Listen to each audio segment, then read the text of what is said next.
إمغار نتقبلين نأسس والغنس القرارات نتام تنمون اللي كانوا وينو مجروي للنيلان دمس مغربية الصحراء ما يتزاد نصاص بس مرخشيش. بمناسبة صدور قرار الأمن 2797 ليوم الجمعة 31 أكتوبر 2025،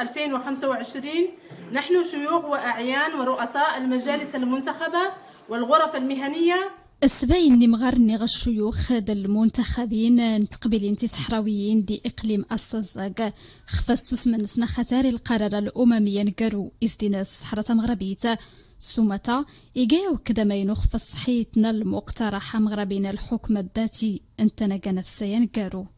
وبصفتنا يعني مجلسا اقليميا في هذه الرقعة من وطني الحبيب، نرى بأن هذا القرار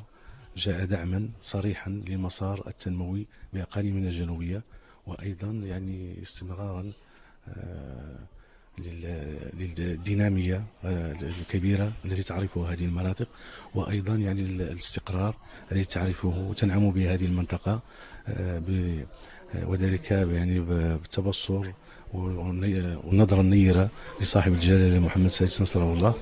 بالنسبة لهذا القرار سيعطي ثمرة بالنسبة لهذا الصراع اللي طول 50 سنة، واللي هو صراع مفتعل، واللي غادي يخلي أن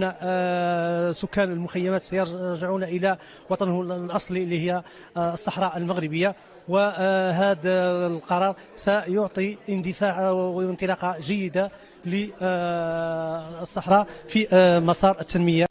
واللي شفنا ديك الشو من النسنا السباين بلي القرار الاممي يسد فيرنا تزمار نتا دبلوماسيتنا خفات بدات قلديتا مغربيتا ادو كدنا خفا باديد نسن كيدي سنباب نوادو راه قليد محمد وزديس ربيه تنصر خفشان ودفع خفتامون تنواشال نتقلديتا ادو زايد غردات سيقر نتا فاليتا اد تدمسان تسقي وينو يفوس نتقلديتا. حقيقة نحن فرحنا بالقرار الأممي المهم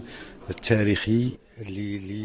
اللي فرحنا به فرحة لا ما عند حد ولا موفى، وكان حقيقة قرار تاريخي، واللي زاد الفرحة وكملها خطاب صاحب الجلالة الملك محمد السادس نصره الله وأيده، اللي كان خطاب كافي وشافي وفيه اليد السلام الممدودة ولم الشم. أديت نقرانو المقارد أيد سمينوني مغارني الشيوخ المنتخبين تسقان الصزاق خفاتو طفان سنت خسارتي تمغربية الصحراء دوس مغراسي سنفار نتان فاليتي خسارنا الناس نتسقي وينو يفوس خفا سوير نشياني يقراني خالفنا.